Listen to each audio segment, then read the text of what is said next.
जय हिंद दोस्तों, आप लोगों के लिए एक बेहतरीन खबर लेकर आए हैं। ये कि कार्मिक मंत्रालय ने मंजीत सिंह पटेल को बुलाया है। जी हाँ दोस्तों, मंजीत सिंह पटेल के साथ नॉर्थ ब्लॉक में बैठक था और उसमें बहुत कुछ निकल कर आया है। ओपीएस के तरफ एक और कदम बढ़ चुका है। जी हाँ दोस्तों, वो भी all India NPS employee federation के अध्यक्ष मंजीत सिंह पटेल वहाँ जब पहुँचे तो वहाँ कार्मिक मंत्री जितेंद्र सिंह के साथ बैठक हुआ। जी हाँ दोस्तों, उस बैठक में काफ़ी सकारात्मक पॉइंट्स निकल कर आया है। डिपार्टमेंट ऑफ एडमिनिस्ट्रेटिव रिफॉर्म्स एवं पेंशन ग्रीवांसेस के सेक्रेटरी श्रीनिवास भी वहाँ पर थे। जी हाँ दोस्तों, और सभी ने काफ़ी सकारात्मक, काफ़ी पॉजिटिव रिस्पॉन्स दिया है।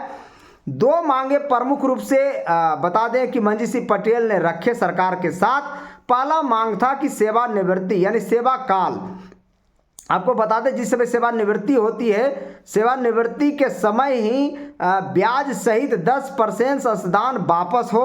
और दूसरा मांग, जी हाँ दोस्तों, दूसरा मांग इन्होंने किया कि जो पेंशन है वो पेंशन पर 50% की गारंटी और 50% की गारंटी के साथ साथ जो वॉलंटरी रिटायरमेंट लेते हैं उसी दिन से पेंशन की शुरुआत किया जाए और 25 साल की जगह पर 20 साल किया जाए। जी हाँ दोस्तों, ये दो प्रमुख मांगे उन्होंने सरकार के साथ रखे हैं। और जितेंद्र सिंह, जी हाँ दोस्तों, कार्मिक मंत्री हैं, उन्होंने आश्वासन दिया है कि आगे हम बात करेंगे। जी हाँ दोस्तों, यानी कह सकते हैं कि ओपीएस के तरफ एक और कदम बढ़ चुका है और ये बहुत ही बढ़िया खबर है। जी हाँ दोस्तों, मंजीत सिंह पटेल ने जितेंद्र सिंह से बातचीत किया, बैठक हुआ है नॉर्थ ब्लॉक में।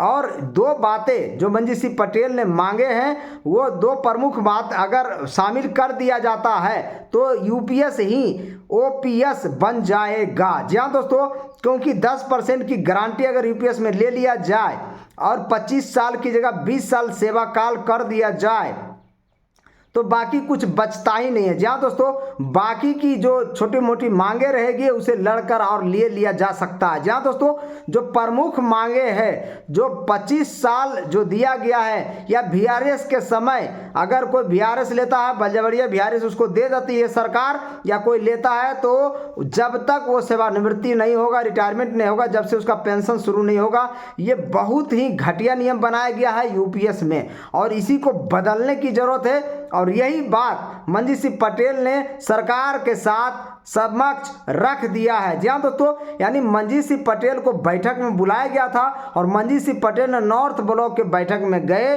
और ये सब चीज़ें डिस्कस किए, काफ़ी सकारात्मक पॉइंट। जी हाँ दोस्तों, एनपीएस की भी बात उठी। एनपीएस पर भी उनका कहना था कि एनपीएस को भी ओपीएस बनाया जा सकता है, यूपीएस को भी ओपीएस बनाया जा सकता है। जी हाँ दोस्तों, सिर्फ 2-4 बातें ऐड करने की जरूरत है। आपको बता दें जो पेंशन रूल 2021 से 30 मार्च का वो मंजीत सिंह पटेल के द्वारा ही लाया गया था कि एनपीएस जो कर्मचारी है वो डेथ एंड डिसेबिलिटी केस हो जाता है, किसी तरह से वो अपंग हो जाते हैं तो उनको ओपीएस बहाली हो जाती है। अब मंजीत सिंह पटेल का कहना है कि अगर कोई रिटायरमेंट के समय ही अगर वो ऑप्ट कर ले कि हमें ओपीएस चाहिए तो फिर क्या दिक्कत है, किसी भी तरह का परेशानी किसी को भी नहीं आएगी। और फंड का मैनेजमेंट भी पूरा डिटेल सरकार के सामने मंजीत सिंह पटेल ने रख दिया है। जी हाँ दोस्तों, एनपीएस में 15 लाख करोड़ रुपया जमा, 15 से 16 लाख करोड़ रुपया जमा है। हर महीने 12,000 करोड़ रुपया एनपीएस में कटता है, जाता है, सरकार के पास जमा होता है, जिसमें 3 बैंक है, आपको पता होगा, यूटीआई, एसबीआई और एलआईसी। 4-4 हज़ार करोड़ रुपया तीनों जगह पर जमा होता है। तो एनपीएस का कॉर्पस बहुत ज़्यादा है, 150 करोड़ रुपये जमा होता है, आपको पता होगा सालाना। जी हाँ दोस्तों, तो आप खुद सोचिए इतना बड़ा कॉर्पस है, आप इसको चाहें तो ओपीएस में बदला जा सकता है और किसी को भार भी नहीं पड़ेगा। सरकार क्यों 18.5% यूपीएस में देने पर तुली हुई है, आपको बता दें इतना देने की जरूरत नहीं है। वो सारे चीज़ें मंजीत सिंह पटेल ने सरकार के सामने रख दिया है। जी हाँ दोस्तों, और दो प्रमुख मांगे जो आपको बता रहे हैं कि जो सेवानिवृत्ति होगा उसी समय से ब्याज सहित जो अमाउंट है सरकारी कर्मचारी को मिल जाना चाहिए और इसके अलावा 50% पेंशन सरकारी अंशदान को छोड़कर जो 50% डीए जो मिलेगा जो ओपीएस की तरह मिलना चाहिए, उसकी गारंटी या वॉलंटरी समय 25 साल की जगह पर 20 साल कर दिया जाए। जो लेना चाहते हैं वॉलंटरी रिटायरमेंट वो 20 साल के बाद भी ले सकते हैं और उसी समय से पेंशन की शुरुआत कर दी जाए। जी हाँ दोस्तों, तो इस तरह से एक ऑप्शन खुला है। आपको बता दें, सरकार यूपीएस में 2-4 बातें अगर चेंज कर दे तो यूपीएस भी ओपीएस बन जाएगा और यही बातें इसीलिए मांग चल रही है। सीएपीएफ के जवान, आपको पता होगा, जो पहला हक है ओपीएस का वो पैरामिलिट्री भाइयों को मिलना चाहिए और उनका जो 25 साल की जगह पर 20 साल ही होना चाहिए, क्योंकि सबसे हार्ड जॉब अगर धरती पर कोई करता है तो पैरामिलिट्री के फोर्सेस कर रहे हैं। बाकी तीनों सेना के जवान को ओपीएस मिल रहा है।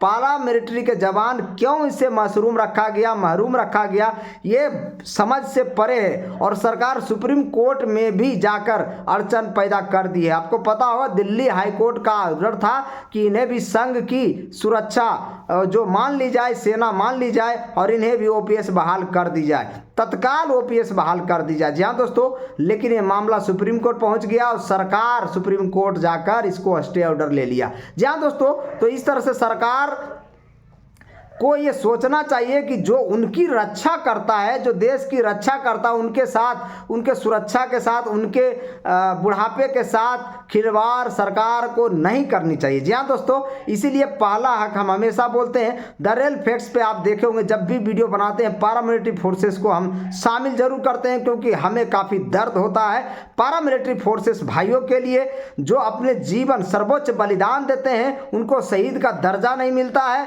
जो सर्वोच्च बलिदान देते हैं उनको ओपीएस का दर्जा, ओपीएस नहीं मिल रहा है। सरकारी कर्मचारी को कुछ दिन बाद ओपीएस मिल जाए वो भला है, लेकिन पहला हक पैरामिलिट्री फोर्सेस का है, क्योंकि विषम परिस्थिति में वो जॉब करते हैं। आपको पता होगा वो दिन रात जागते हैं तो हम रात में खुशी से सो पाते हैं। जी हाँ दोस्तों, इसीलिए उनका जो ऋण है वो आप जिंदगी भर में पूरा नहीं कर सकते हैं। यानी देश पर सबसे बड़ा ऋण अगर कोई कर रखा है वो है पैरामिलिट्रीज के फोर्सेस, जो हमारी भारत माता की रक्षा करते हैं। और भारत माता की रक्षा ही छोड़ दीजिए, सांसद विधायक की रक्षा करते हैं। देश के अंदर जितने भी माओवादी हैं, जितने भी आतंकवादी हैं, सबसे रक्षा करते हैं। किसी भी उपद्रवी का बात होती है, किसी तरह से दहशतगर्दी की बात होती है, उसमें भी सबसे पहला सीआरपीएफ के जवान ही जाकर खड़ा होता है। यानी पैरामिलिट्री के फोर्सेस से आपको बता दे क्या दिक्कत है सरकार को। ये कुछ दिन की बात है, क्योंकि सरकार के ऊपर भी काफ़ी प्रेशर है।